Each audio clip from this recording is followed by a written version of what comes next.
Welcome once again to another mass media screencast, looking at media representations of sexuality, age and disability.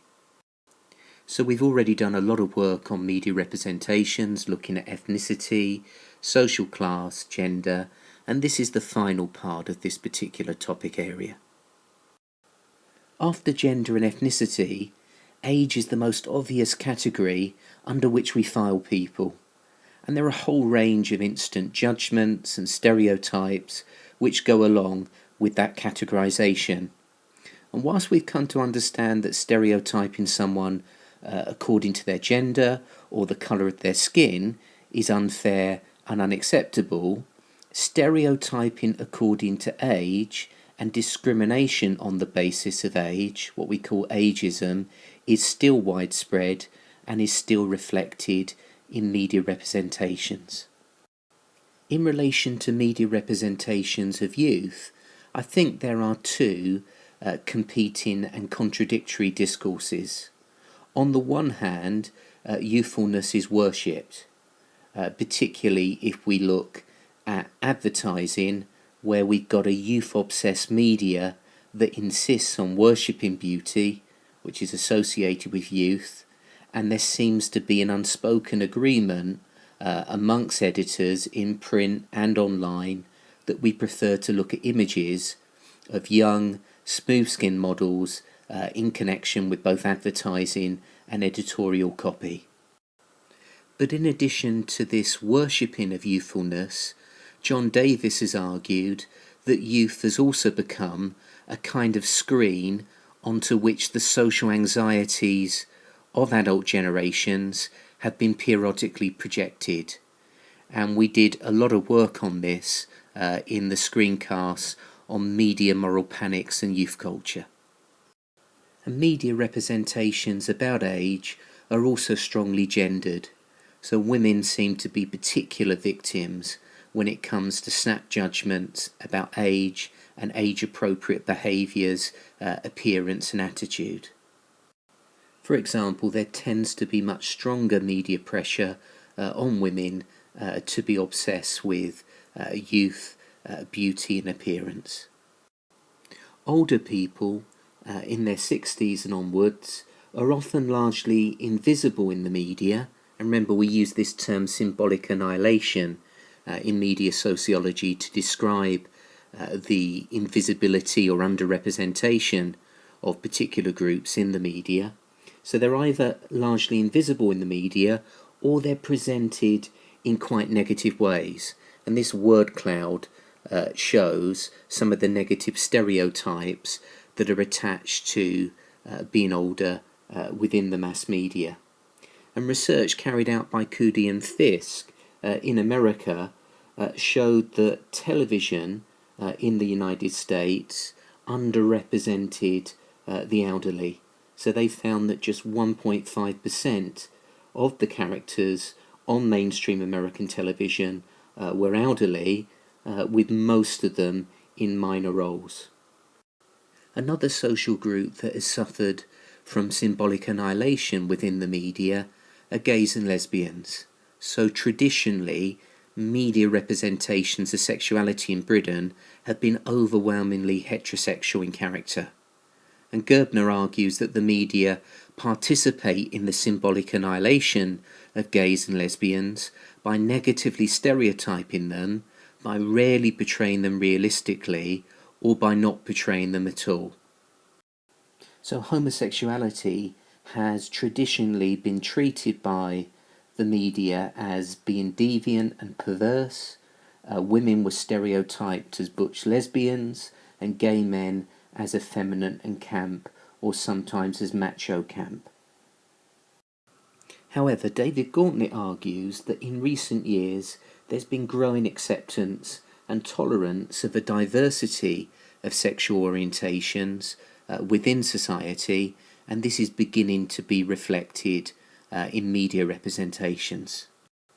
And he notes that television drama is beginning to offer prime-time audiences the chance to get to know lesbian and gay characters in soap operas, in drama series and in sitcoms. for example, Captain Jack in the Torchwood series. And media companies have woken up to the fact that the gay and lesbian consumer market, the so-called pink pound, is large and affluent. So as the pluralist approach would suggest, they're now slowly beginning to respond to what the gay and lesbian audience wants by actively courting it through advertising campaigns and the provision of media products designed for this particular section of the audience.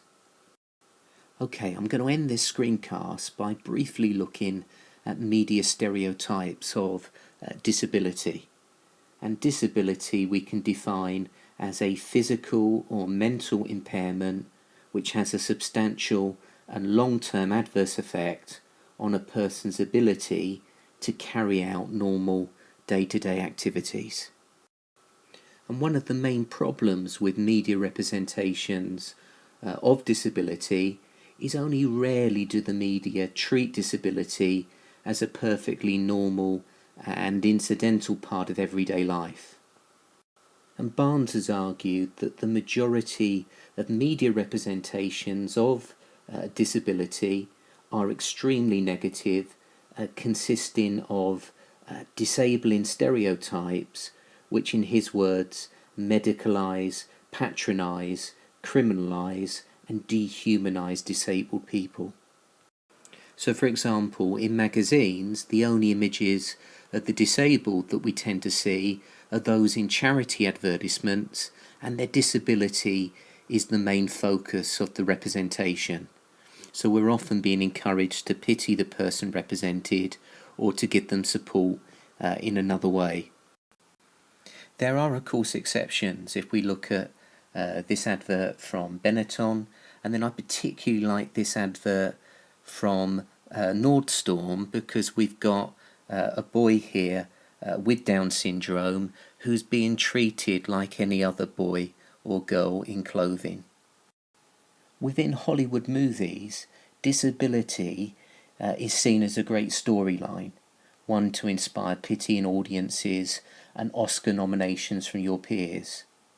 Think, for example, of Tom Cruise, who played a disabled Vietnam War veteran in the film Born on the 4th of July, and he received an Oscar nomination for his performance in this particular film. And in these types of films, actors are applauded for their fine performances as though the representation of disability were a particular dangerous and skillful thing.